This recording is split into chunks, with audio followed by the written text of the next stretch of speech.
আমি আজকে অনেক বেলাতে শুরু করছি।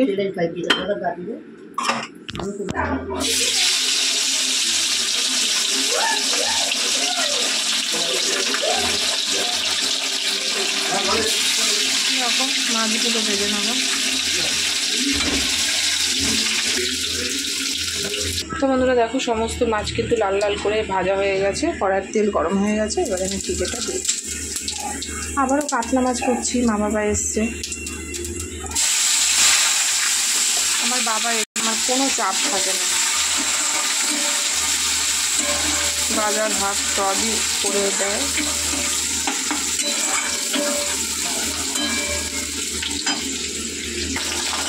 তো বন্ধুরা, আগে কিন্তু মাছের পরিমাণটা অনেক বেশি।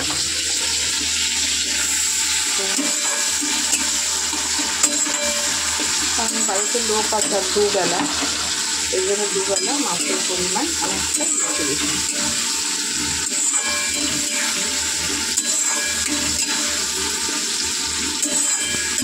তো বন্ধু, তোমাদের দাদাভাইয়ের সাথে কিন্তু আমার বিবাহিত হচ্ছে 12 পূর্ণ হয়ে 13তে পড়েছে। আমাদের সব কিছুই কিন্তু খুব ভালোভাবে হয়েছে, কিন্তু এই ভালোটাই না আমার শ্বশুরবাড়ির কিন্তু অনেকের একটা অপছন্দসই জায়গা, মানে পছন্দ করেন না। তার জন্য বিয়ের 6 মাস পরেই আমার বরের অত্যাচার শুরু হয়।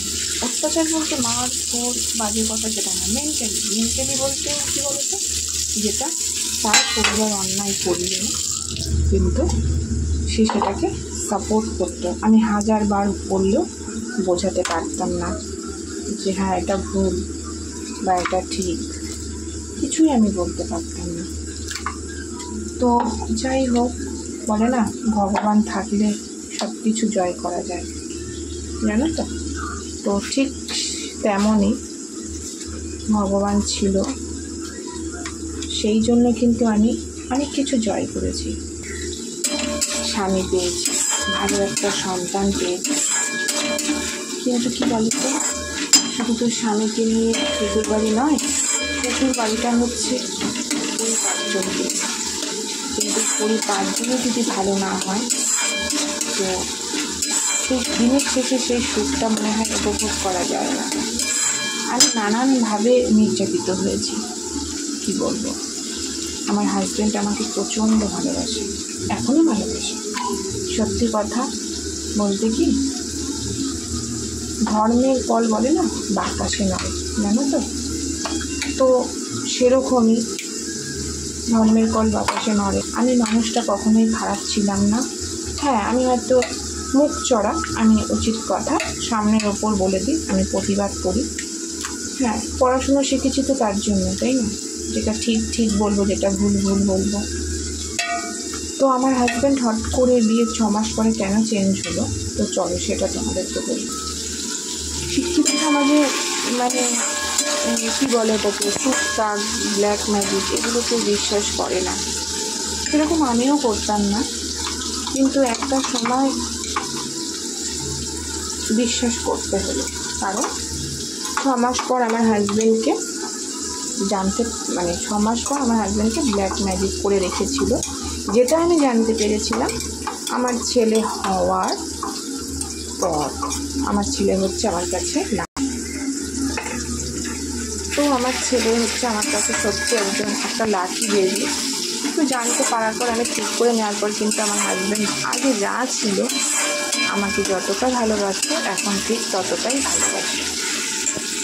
কী করেছিল, কেন করেছিল, অন্য একদিন একটা ভিডিওতে তোমাদেরকে অবশ্যই জানাবো। তো তোমরা কমেন্ট করো, জানতে চেয়েও অবশ্যই বলবো।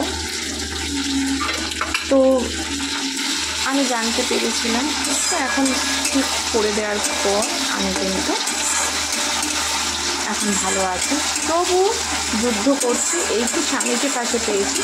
আগে যেমন আমি 1000 বারও যদি বলতাম যে এটা ভুল, এটা ঠিক নয়, সেটা আমার হাজব্যান্ড মানতো না, তার ফ্যামিলি যেটা বলছে সেটাই মানতো। সেটা এখন সেটা হয় না। তো চলো বন্ধু, তোমাদের সাথে গল্প করতে করতে একটা ছোট্ট গল্প শেয়ার করলাম, একটা দিদি ভাইয়ের গল্প। কেমন লাগলো অবশ্যই তোমরা কিন্তু আমাকে জানিও, এবং পরের নেক্সট গল্পটা শোনার জন্য আমাকে কমেন্ট করো। তা তোমাদের সাথে একটা ছোট্ট গল্প শেয়ার করতে করতে কিন্তু আমি অনেকটা রান্না এগিয়ে গেছি। তো ভাবলাম চলো অনেক দিন তো রেসিপি দেখাই, তোমরা তো জানো, তো আজকে রান্নার সাথে সাথে একটা ছোট্ট গল্প শেয়ার করি। তো যাই হোক, আমি মানে সেই দিদিভাই কিন্তু বেশ ভালো আছে এখন। এই গল্পের সূচনাটা যেটা বললাম, সে কিন্তু এখন মানে আমি মানে সেই দিদিভাই এখন ভালো আছে আর জমিয়ে সংসার করছে, কিন্তু অনেক বড় কিছু হতে গেছে বা অনেক কিছু এখনও তার লাইফটা যুদ্ধের মধ্যেই চলছে। সব কিছু তোমাদেরকে আর একটা ভিডিওর সাথে শেয়ার করব, তো শোনার জন্য অবশ্যই তোমরা বলো। এবং এটা কিন্তু সম্পূর্ণ একটা সত্যি ঘটনা, কোনো রকম মন গড়া গল্প নয়, যেটা ঘটেছে সেটাই তোমাদের সাথে শেয়ার করলাম। এবং যারা করেছিল তারা কিন্তু কেউ ভালো নেই। এরকম ছোট্ট ছোট্ট গল্প তোমাদের সাথে শেয়ার করতে করতে আমি কিন্তু ভিডিওটা এগিয়ে নিয়ে যাচ্ছি।